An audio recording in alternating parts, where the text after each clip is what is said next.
Good morning everyone. I am Seema Shrivastava from St. Joseph Senior Secondary School, Piparia. My dear student, this is fourth video lecture of this month.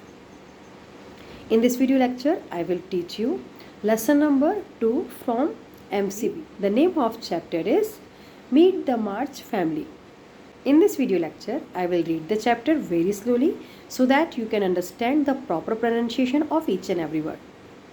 Then I will explain the chapter. Along with the video lecture, I will give lesson and exercises, short exercises in the form of PDF. So kindly complete today itself. Now let's start reading of the chapter. Let's start reading of the chapter. This chapter is from MCB. Chapter number 2, Meet the March Family. Warm up. The lesson highlights the importance of virtue over wealth and dwells majorly on the importance of family, value of work, and true love. Christmas won't be Christmas without any presents, grumbled Joe, lying on the rug. It is so dreadful to be poor, sighed Meg, looking down at her old dress. I don't think it is fair for some girls to have plenty of pretty things and other girls nothing at all, added little Amy. We have got father and mother and each other, said Beth from her corner. It was Christmas Eve. The 4 March girls were waiting for their mother to come home. She was a social worker and spent her time helping the poor and the needy. Father was away in Washington working as a chaplain in the army. A civil war was raging in America and it was hard for everyone. The girls had $1 each to spend, but their mother had proposed not having any presents that Christmas, as their men were suffering so much in the army. Each girl had planned to buy something for Christmas.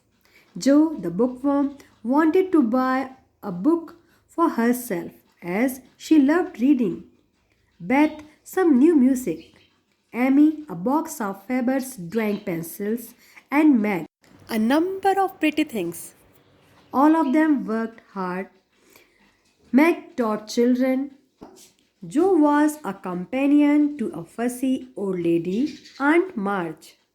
Beth washed dishes and kept things tidy.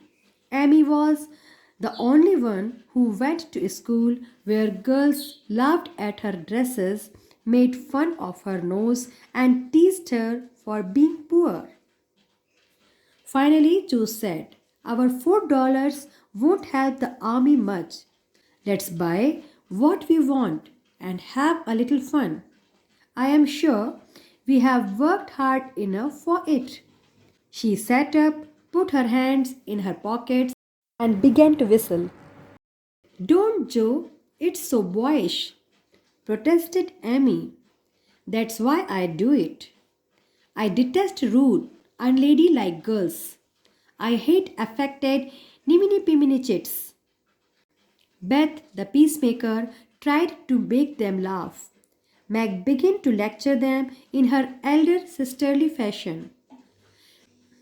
"Josephine, listen, you are old enough to leave off your boyish tricks and behave better, as for you, Amy, you are altogether very prim and proper. If you don't take care now,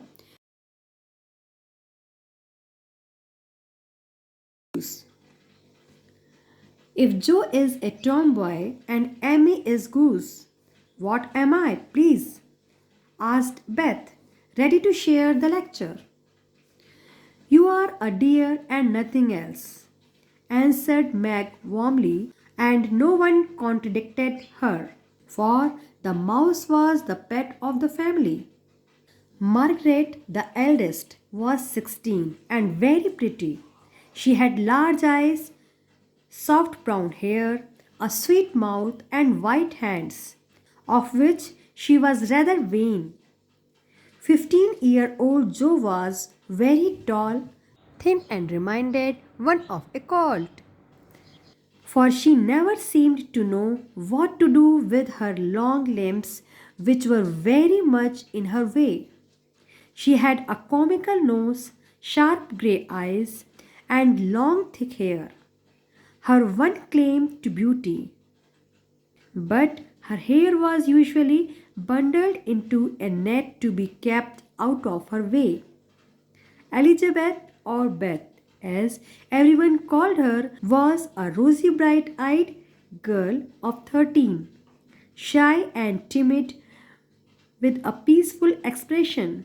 Amy, though the youngest, thought herself to be the most important person. She was a snow maiden with blue eyes, golden hair, and manners of a lady. In short, they all were different in their looks, but it did not matter much as they bonded really well. The clock struck 6. It was time for mother to come home. Everyone brightened up. Beth jumped up as she had an idea. Let's each get mother something for Christmas and not buy anything for ourselves, she said. That's like you, dear. What will we get? Exclaimed Joe. Everyone thought for a minute. Then Meg announced, I shall give her a pair of gloves. Army shoes are the best to be had, said Joe. Some handkerchiefs, all hemmed, said Beth. I will get a bottle of cologne. It won't cost much, so I will have some left to buy my pencils, said Amy. They decided to surprise their mother and do their shopping the next day. It had to be done very secretly so they would not go together. Joe then reminded them to rehearse for the play for Christmas night. I don't mean to act anymore. I am getting too old for such things, said Meg. You are the best actress we have, so you cannot leave, said Joe. She then asked Amy to rehearse the fainting scene. Amy was not gifted with dramatic talent. She was chosen only because she was small enough to be carried out shrieking by the villain of the piece. Joe, of course, was the villain in the play. She, in fact, had written the play and was the producer, director, hero, and villain of the play. Her great ambition was to do the Macbeth. Beth was her greatest admirer and thought her to be a regular Shakespeare. The rehearsal ended with laughter when Joe pretended to be Macbeth. Glad to find you so merry, said a cheerful voice at the door. The girls rushed to welcome their mother, a tall, motherly lady, not very elegantly dressed.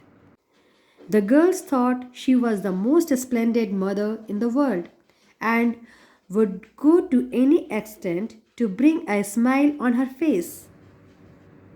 Mother first apologized for not coming home for lunch and then inquired about each one of her daughters.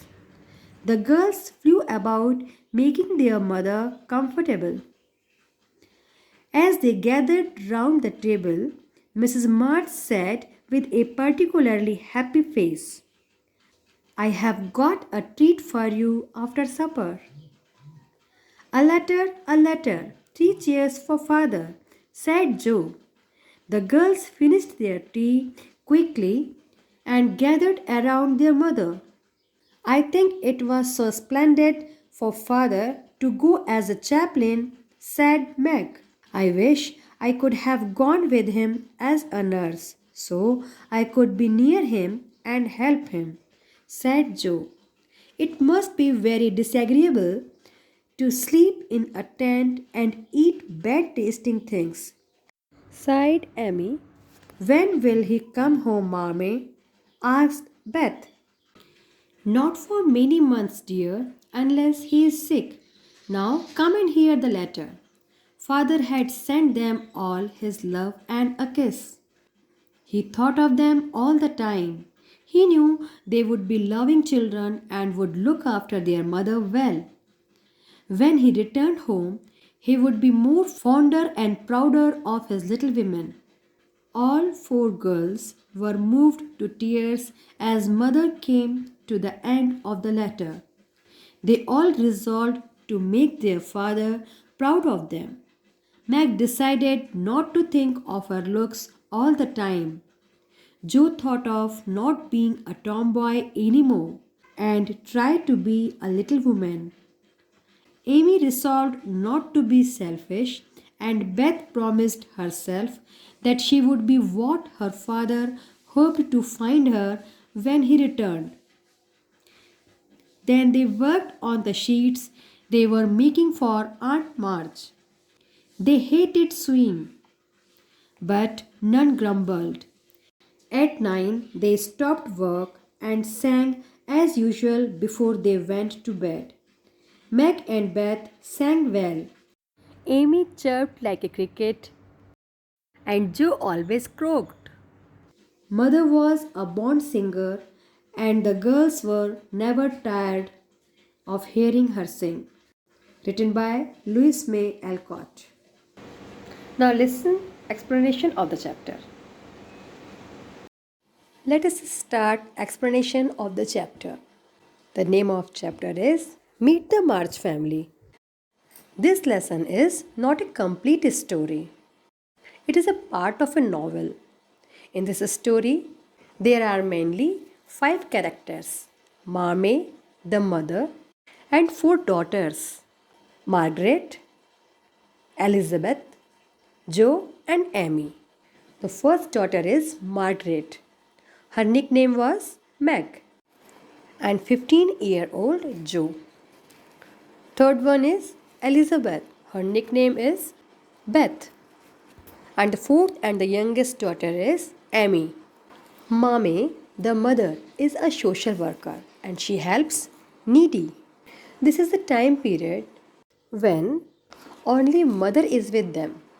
Father is in Washington in the army as civil war is raging.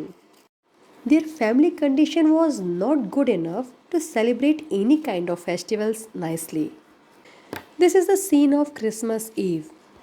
Mother is out for her work, and all 4 sisters were sitting in home talking to each other. Joe says, Christmas won't be Christmas without any gift. As you know now, Christmas is the festival of giving and taking gifts. We also love to share gifts, na? We also love to have gifts, presents, and all these whenever there are festivals, right? Though they have $1 each to spend. Although their mother suggested them not to buy anything as their men were suffering a lot in the army during war. But from that dollar, all wanted to buy something of their own choice. Joe wanted to buy books as she is a bookworm. Beth wanted to buy some music. Amy wanted to buy Faber's pencil box. Meg wanted to buy plenty of pretty things. As they all worked very hard for this, Meg taught children, Beth washed dishes and kept things tidy. Joe was a companion to Aunt March, except Amy. Then Joe said in boyish manner that our $4 won't help the army much. Elizabeth, Beth, she tried to make them calm. Then by seeing all these, Meg lectured them that you all are big enough, so all have to behave well and have to leave this boyish tricks. All the girls were very beautiful. They all were different in their look, but this did not matter much as they bonded really well, means they all are connected to each other very nicely. The clock struck 6. It was time for mother to come home. An idea clicked in Beth's mind. Instead of their own personal gifts, let's buy something for mother. all agreed and decided what they will buy for mother. Meg wants to buy a pair of clothes from mother, and Joe decided to buy army shoes. Beth decided to buy some hemmed handkerchief and Amy a bottle of cologne, as it was a surprise for their mother. So, this shopping had to be done very secretly. Just after, Joe reminded them to rehearse for the play for Christmas night. Then they planned who will play what and starts the rehearsal. They ended all this with laughter. Now mother entered in house. She was very glad to find all of them very happy. When all girls saw mother, they all rushed to welcome mother. First, mother apologized for not coming home for lunch and then inquired about their daily schedule. After that, she said that she had a surprise for them after supper. All girls immediately understood it would be father's letter. Then, after tea, they all remembered their father. Mother reads the letter till end. At the end of letter, all the girls moved to tears. They all resolved to make their father proud of them. Then they worked on Aunt March sheets. Though they don't like, but none grumbled. At 9 they stopped work and sang as usual before they went to bed.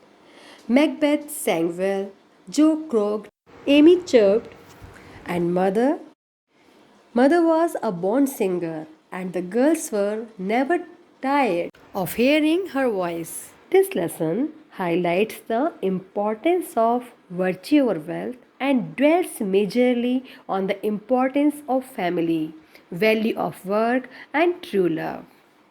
I hope all of you have understood proper pronunciation of each and every word in reading and explanation in summary. Thank you.